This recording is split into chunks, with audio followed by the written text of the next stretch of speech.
I found a fun video from family history fanatics listing 7 common genealogy mistakes. I've made every single one of these mistakes and have developed some guidelines for avoiding them. The final mistake in that video was about assuming a connection to famous people based on a common surname. Now, you definitely shouldn't try to make a connection to a famous person, or any person for that matter, by trying to bridge a gap between them. You'll find a way to overlook contrary evidence and you'll end up making a mistake.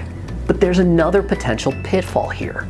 Semi-famous people in history. That is, B-list people who generally aren't named in history books, but who associated with influential people. These semi-famous people can exert a sort of gravitational pull, drawing you into a mistake just because there are so many records for them. The point of this video is simple.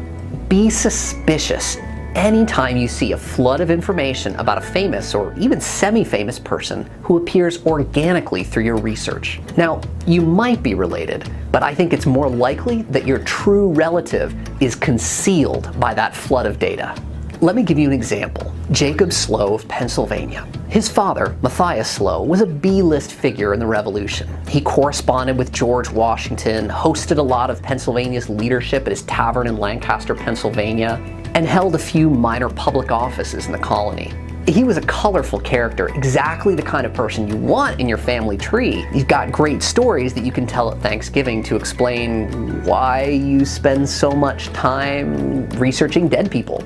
Matthias used his connections to advance the interests of his children, acquiring land in Pennsylvania's backcountry for his sons, and helping Jacob get a commission as an army lieutenant. Jacob served in the Northwest Indian War and was injured in combat at the Battle of Fallen Timbers in 1794. So he created quite a paper trail all on his own.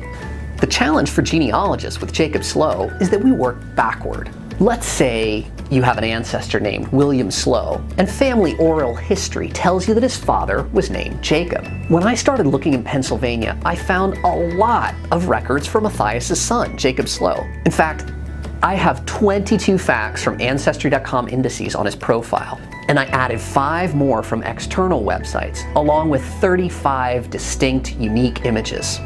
Even if I think that my William's father is a different Jacob Slough, and it turns out there were 20 men with that name living in Pennsylvania before 1800. Matthias' son appears so frequently in index searches, it's hard to see anyone else. It's not like I and many others went looking to connect ourselves to someone famous or even semi-famous. We just got pulled in by the subtle, inexorable gravitational force of all those records. Jacob had the added difficulty of not having any children with his wife.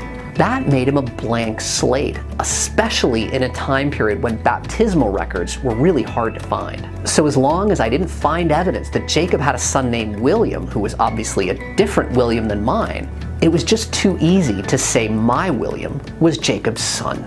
The full story of all those Jacob Sloughs is a topic for another day. Suffice it to say that I spent 2 years researching every branch of the Slough family in Pennsylvania to find William's dad. Anyway, be suspicious. I hope you enjoyed this 5-minute genealogy video.